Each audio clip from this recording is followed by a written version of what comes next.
आज हिमाचल प्रदेश मंत्रिमंडल की बैठक माननीय मुख्यमंत्री श्री सुखविंदर सिंह सुक्खू जी की अध्यक्षता में संपन्न हुई। ये बैठक लगभग कोई 5 घंटे चली और 36 आइटम पर जो है विस्तृत रूप से जो है कैबिनेट ने चर्चा की, जो कि अलग अलग डिपार्टमेंट्स के जो भी विषय थे, इश्यूज थे। इनमें जो सबसे महत्वपूर्ण इशू है वो आज बहुत सारी पोस्टें जो हैं हिमाचल प्रदेश के जो बेरोज़गार हैं उनके लिए जो नौकरियों की जो है पोस्टें खोली गई है, जिसमें से सबसे इम्पॉर्टेंट जो है वो टांडा मेडिकल कॉलेज में जो है वो 450 पोस्टें जो है वो पैरामेडिकल स्टाफ की स्वीकृत की गई है, जिसमें 310 जो है 300 के करीब नर्सिस हैं और 150 के करीब जो है पैरामेडिकल स्टाफ जो है रेडियोलॉजिस्ट है, ऑपरेशन थिएटर असिस्टेंट है और क्लास 4 की पोस्टें हैं। और 22 पोस्ट जो है टांडा मेडिकल कॉलेज में स्पेशलिस्ट डॉक्टर्स की जो है अलग अलग डिपार्टमेंट्स में अलग अलग उसमें की स्वीकृत की गई है। इसके अलावा आईजीएमसी शिमला और चम्याना, जो हमारा चम्याना सुपर स्पेशलिस्ट हॉस्पिटल है, वहाँ के लिए भी जो है 28 पोस्टें जो हैं वो स्पेशलिस्ट सुपर स्पेशलिस्ट डॉक्टर्स की क्रिएट की गई हैं। और इसके अलावा 400 पोस्टें जो है वो स्टाफ नर्स की जो है वो स्वीकृत की गई है और 61 पोस्टें जो है वो जो अलग अलग जो है ऑपरेशन थिएटर असिस्टेंट है, रेडियोलॉजिस्ट है, अलग अलग श्रेणी की जो है 61 पोस्टें स्वीकृत की गई है। तो ये सारी की सारी अगर पोस्टों को हम जोड़ ले तो लगभग 900 के करीब पोस्टें जो है आज कैबिनेट में जो है हेल्थ डिपार्टमेंट में जो है वो सैंक्शन की गई है। इसके अलावा जो है आज और 12 पोस्टें जो है वो असिस्टेंट डिस्ट्रिक्ट अटॉर्नी की प्रोसिक्यूशन डिपार्टमेंट में जो है वो सैंक्शन की गई है और इसकी भर्ती जो है वो Himachal Pradesh public service commission द्वारा जो है वो की जाएगी। इसके अलावा जो है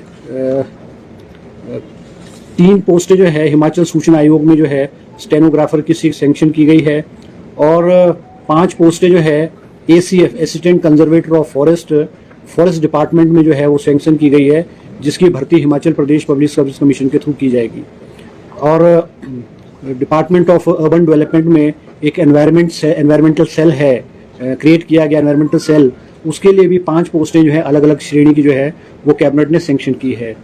आज माइनिंग डिपार्टमेंट के भी, क्योंकि हिमाचल प्रदेश में जो माइनिंग पॉलिसी है, नई माइनिंग पॉलिसी फरवरी 2024 में कैबिनेट ने स्वीकृत की गई थी और अलग अलग श्रेणी के जो रूल्स हैं, रूल्स में अमेंडमेंट लाई है और वो रूल्स को जो है आज कैबिनेट ने जो है विधिवत रूप से अपनी जो है अनुमति प्रदान की है।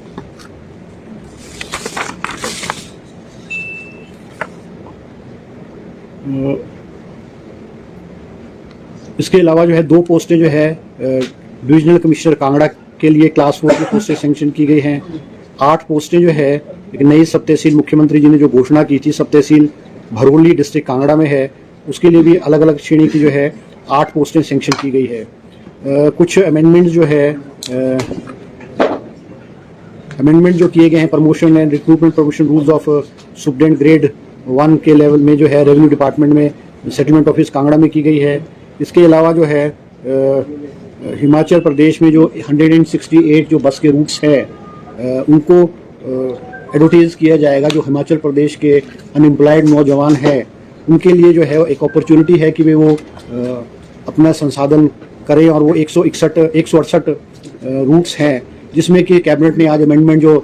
पॉलिसी थी कि भाई 60-40 रेशियो होती थी कि भाई वो जो रूरल रूट्स है वो 60% होती थी और नेशनल हाईवे स्टेट हाई 40% है, उसमें रिलैक्सेशन देते हुए 168 जो रूट्स हैं उनको इकोनॉमिकल वायबल बनाने के लिए आज कैबिनेट ने जो है वो स्वीकृति प्रदान की है। इसके अलावा एक और अहम फैसला आज कैबिनेट ने लिया है, क्योंकि हिमाचल प्रदेश में आपने देखा पीछे जब भारतीय जनता पार्टी की सरकार की थी तो पुलिस पेपर लीक हुए और हिमाचल प्रदेश में 10-10, 12-12 लाख रुपए में पुलिस के जो है पेपर बिका करते थे और पूर्व में भारतीय जनता पार्टी की सरकार ने भी उसमें कोई ज़्यादा कार्रवाई नहीं की है, क्योंकि इनकी जो पेपर्स होते थे वो सेटिंग भी पुलिस डिपार्टमेंट किया करता था, उसको एग्ज़ाम्स को कंडक्ट भी पुलिस डिपार्टमेंट किया करता था और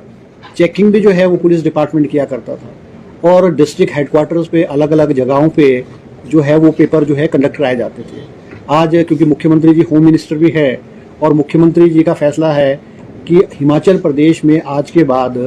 हिमाचल प्रदेश के जो पुलिस कांस्टेबल्स की जो भर्तियां होंगी उसके रिटन एग्ज़ाम्स जो है वो Himachal Pradesh public service commission द्वारा कराया जाएगा।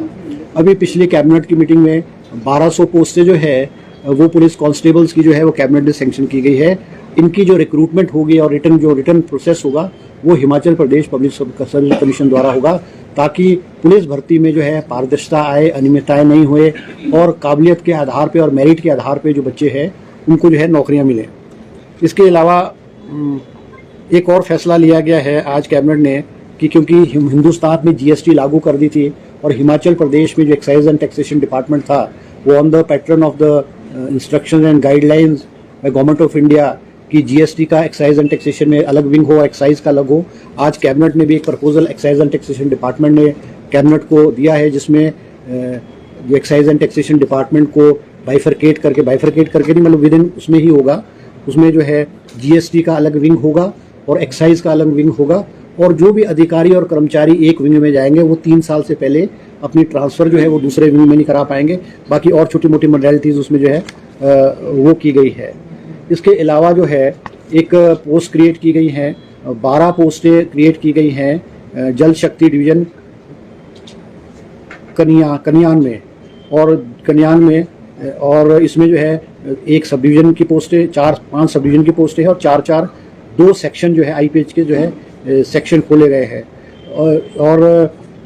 पुलिस थाना बड़सर के अधीन जो है एक नई पुलिस चौकी गलोड़ में भी जो है 6 पद जो हैं अलग अलग श्रेणियों के जो है वो स्वीकृत किए गए हैं।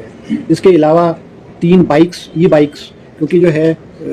हमारे नेशनल हाईवेज़ पे टूरिस्ट का इन्फ्लो बहुत ज़्यादा है और इस तरह की घटनाएं जो है वो बहुत ज़्यादा हो रही है, ट्रैफिक की वायलेशंस है और चीज़ें हैं, ट्रैफिक की कंजेशन है, तो क्योंकि पीछे जो है ट्रैफिक पुलिस स्टेशंस भी जो है नेशनल हाईवे पे खोले गए थे, उनको स्ट्रेंथन करने के लिए ई बाइक्स जो है 3 ई बाइक्स जो है ई बाइक्स जो ट्रैफिक कम पुलिस स्टेशन बिलासपुर, मंडी और कुल्लू के लिए स्वीकृत किए गए हैं। एक और इम्पॉर्टेंट फैसला जो है आज कैबिनेट ने लिया है जिसमें कि जो हिमाचल प्रदेश में जो पानी के कनेक्शंस हैं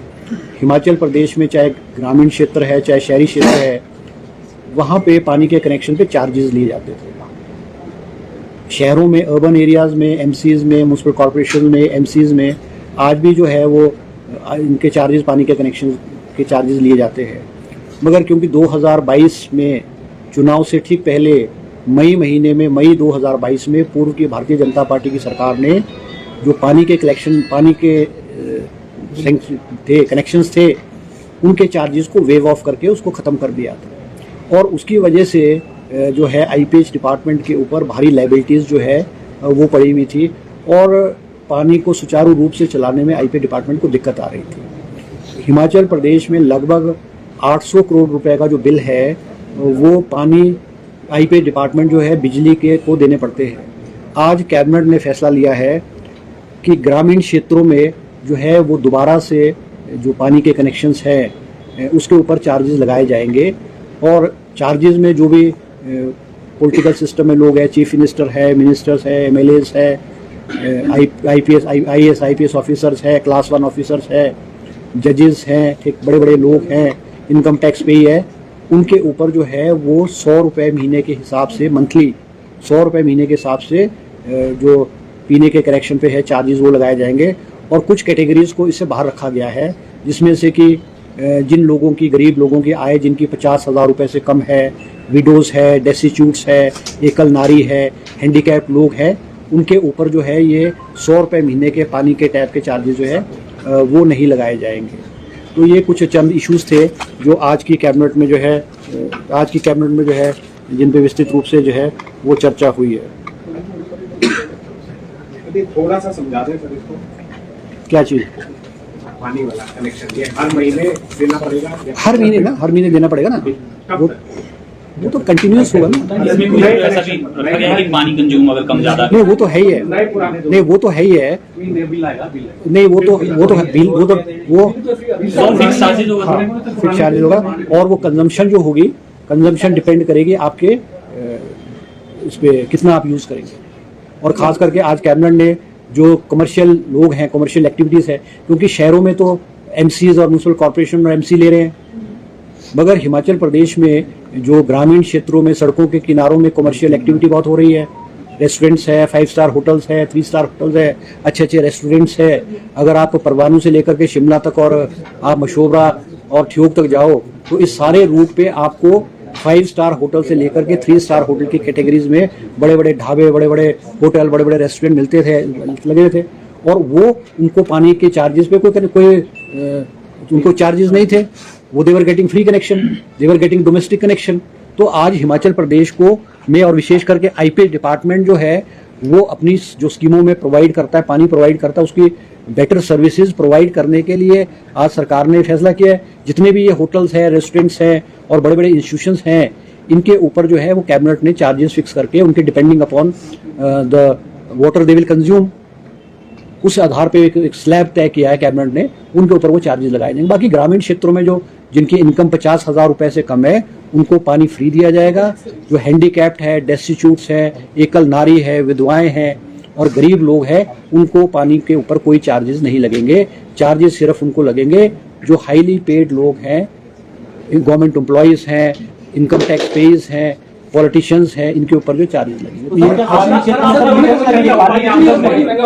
सर पानी की मीटर्स लगेगी ग्रामीण क्षेत्र? हाँ, मीटर्स लगेंगे, पानी के मीटर्स लगेंगे और मीटर्स की रीडिंग के आधार पे जो है वो चार्जेस किए जाएंगे। एचआरटीसी में भी ऐसा फैसला तो नहीं हो सकता निःशुल्क जो सेवा मिलती है किसी को? नहीं, आज जो है एक और फैसला हुआ है, क्योंकि एचआरटीसी की भी आज प्रेजेंटेशन थी। जैसे कि पुलिस कर्मचारियों के बारे में आज फैसला हुआ है कि पुलिस कर्मचारियों को पहले एचआरटीसी की बसेस में फ्री अलाउड था, और एचआरटीसी द्वारा जो है ये ध्यान में लाया है कि बहुत सारे पुलिस के जो कर्मचारी हैं वो बसों में बहुत उसको मिसयूज़ करते थे। आज कैबिनेट ने फैसला किया है कि जब भी कोई पुलिस कर्मचारी ऑफिशियल ड्यूटी पे जाएगा तो जो उसका एक्चुअल बिल होगा, उसका जो एक्चुअल टिकट होगा, when he will be on A official duty, तो वो उनको रिएम्बर्स होगा। ये भी आज फैसला लिया गया। सर आपदा को लेकर भी चर्चा हुई है? हाँ, आपदा के बारे में भी चर्चा हुई है। आपदा वाला मैं इशू भूल गया। आपदा में भी जो है, क्योंकि हिमाचल प्रदेश में जो आपदा आई है उसमें एक फैसला लिया है, क्योंकि हिमाचल प्रदेश में भी बहुत कुछ क्षेत्रों में, जैसे शिमला जिला है, मंडी जिला है, कुल्लू जिला है, यहाँ पे भी वर्षा से भारी नुकसान हुआ है। यहाँ पे आपदा प्रभावित परिवार को 3 महीने तक निर्धारित मासिक किराया 3 महीने के लिए 50,000 रुपये मतलब किराया दिया जाएगा। 3 महीने के लिए राशन व भरे हुए गैस सिलेंडर तथा 5,000 रुपये प्रति परिवार को तत्काल राहत और मुफ्त बर्तन बिस्तर सहायता राज्य आपदा मोचन निधि हेतु निर्धारित राज्य मापदंडों पर अनुदान दिया जाएगा। ये भी आज फैसला हुआ है। इसमें जो है अभी तक हिमाचल प्रदेश में 89 फैमिलीज प्रभावित हुई हैं। तो 89 फैमिलीज को ये जो मैंने भी आपको जिक्र किया, इनको सरकार की तरफ से राहत मिलेगी। घर बनाने के लिए जैसे पिछले साल 7 लाख दिया था, अभी उस पे जो है विस्तृत रूप से चर्चा कर रहे हैं, क्योंकि बहुत सारी फैमिलीज ऐसी है कि जिनके पास जहाँ पे रहते थे वहाँ पे उनके पास जमीन नहीं है और जमीन बह गई है। तो ऐसे केसेस है जिनके मकान दोबारा बनाने के लिए जो कैबिनेट दोबारा उसमें रेवेन्यू मिनिस्टर को, चीफ मिनिस्टर जी ने कहा है कि उसको दोबारा करके देखे कितने लोग ऐसे हैं और उनको कहाँ जगह दी जा सकती है, क्योंकि आगे आने वाले समय में इस पे फैसला दोबारा कैबिनेट करेगी। आपने 168 रूट्स को वायबल बनाने की बात कही है, आखिर इसका खुलासा करेंगे कि वो किस तरह से होगा, और क्या आय के सृजन को लेकर कोई सेस लगाने के बारे में भी चर्चा हुई? नहीं, देखो, जो मैंने आपको 168 रूट्स कहे हैं वो रूट्स हैं जो एचआरटीसी की इकोनॉमिकल वायबल नहीं थे, क्योंकि एचआरटीसी को 1 किलोमीटर के लिए 80 रुपये 1 किलोमीटर के लिए बस को चलाने के लिए लगते हैं। एचआरटीसी आज लगभग हिमाचल सरकार 700 करोड़ रुपए एचआरटीसी को अनुदान के रूप में देती है। ये फैसला हुआ है कि एचआरटीसी को कैसे वायबल बनाया जा सके और जो स्टेट जो सब्सिडी देती है उसको कैसे कम किया जा सके। 169 रूट्स वो आइडेंटिफाई किए हैं कि जहाँ पे एचआरटीसी की बसेस की इनकम बहुत कम है। एचआरटीसी ने वो जो रूट्स हैं वो एडवर्टाइज भी किए। उसमें से कुछ रूट्स पे बहुत सारे लोगों ने अप्लाई भी किया है, कुछ रूट्स पे लोगों ने अप्लाई नहीं किया क्योंकि वो इकोनॉमिकली वायबल रूट्स नहीं थे। क्योंकि अब एचआरटीसी की पॉलिसी है, ट्रांसपोर्ट की पॉलिसी है कि 40-60 के रेशियो में कि जो बस रूट होगा वो 60% ग्रामीण क्षेत्रों का होगा और 40% जो है स्टेट हाईवे, नेशनल हाईवे का होगा। मगर अब इस पॉलिसी में छूट देने के लिए 169 जो रूट्स हैं वो इकोनॉमिकल वायबल हो, कि जो भी कोई नौजवान अनएम्प्लॉयड यूथ जो है उस पे बस चलाना चाहेगा, चाहे बस है चाहे टेम्पो है, वो इकोनॉमिकल वायबल हो और उसकी कमाई हो। इसलिए सरकार ने इस पॉलिसी में छूट की है। और सर अवैध खनन मामले में अपने ही सीपीएस पर आप लोगों ने चालान ये आज के कैबिनेट का इशू नहीं था। सर, रीजन क्या था? इसके बारे में विस्तृत आपको